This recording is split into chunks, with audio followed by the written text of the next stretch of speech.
Hi there. So the film clip does a great job of covering Walker's appeal and Garrison's the Liberator. But there's a couple other things in your outline that I wanted to give you just a little bit more context for. So the first is the American Colonization Society, and then last there you have number 4, the American Anti-Slavery Society. And so for those two things, the American Colonization Society is a group that was made up of both white people and black people. And it's one of the first attempts to try to end slavery.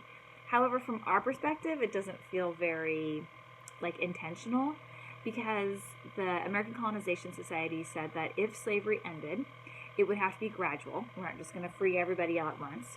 It has to be voluntary, that slave owners, this won't be forced upon them, they get to decide. It's going to be compensated. Slave owners are going to get paid for freeing their slaves.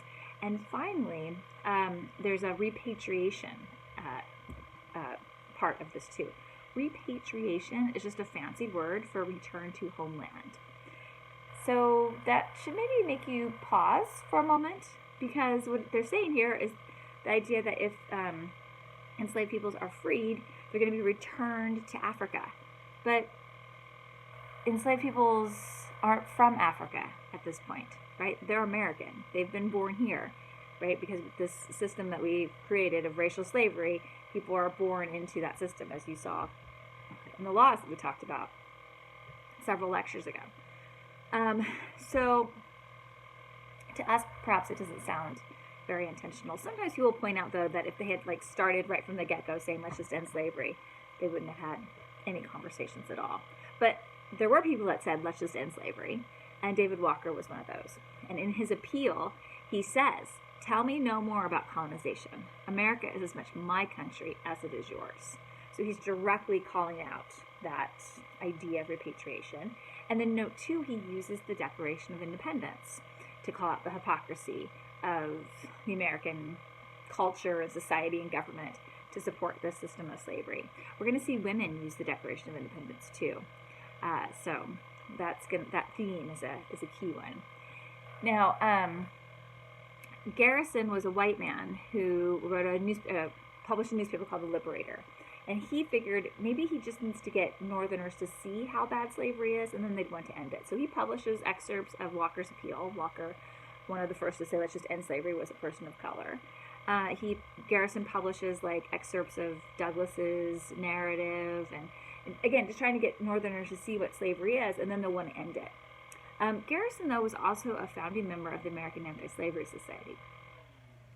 And one of the things this group did is they'd go around and they'd travel and they'd have former slaves speak. They'd have people sign petitions saying, we don't want slavery anymore.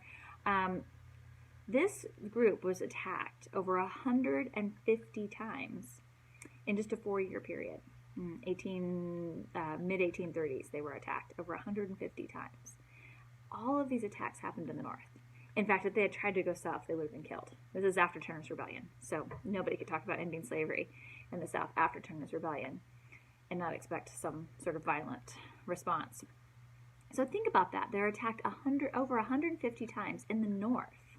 And this is kind of surprising, I think, initially, because we think of the North as all about let's end slavery. And this tells us that might not be the case, that a majority of people weren't even thinking about it, if at all. And then talks of ending slavery threatens the status quo, right? We're going to have to change the Constitution. It will put black people in competition with white people for jobs in the North. Some of this is also racism, that maybe they want to end slavery, but they don't think black people should be equal. The film clip, the last 5 minutes or so of the film clip, will address, you'll see some of how vicious some of these attacks could be.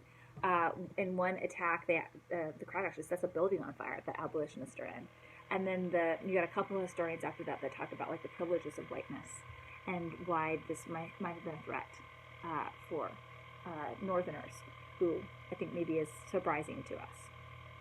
All right. If you've got any questions, you can put those in the discussion board. I hope you're doing well. Take care.